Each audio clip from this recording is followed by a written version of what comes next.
Il me Hmm. semble que tu as dit hier ou avant-hier que en fait c'était un peu la même chose que se reconnecter à ce que j'appelle notre sagesse intérieure. Enfin, je traduis toujours ça dans ce terme-là, et qui en fait est connecté à tout l'univers, donc aux annales akashiques. Hmm. Donc voilà, non? C'est exactement ce que j'ai dit.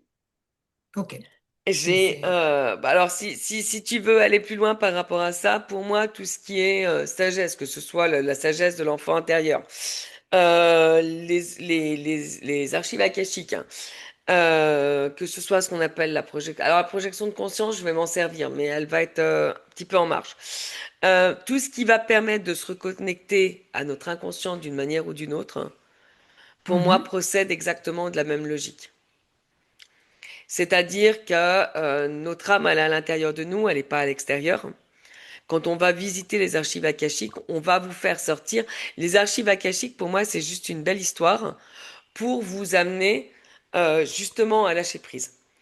Parce que si je vous dis au démarrage, c'est pour ça que je les ai fait d'ailleurs en deux parties, mes archives akashiques. La première partie des formations sur les archives akashiques, hein, je vous amène à être observateur. Et en tant qu'observateur, je vous fais passer par un chemin externe pour aller voir une bibliothèque qui est à l'extérieur de vous. Parce que dans le fil, ça reste cohérent. C'est-à-dire qu'à partir du moment où vous allez lire un livre qui est certes le vôtre, mais où vous avez l'impression qu'il y a une certaine distance, pour moi, il est normal que vous restiez observateur, spectateur, que vous restiez à l'extérieur.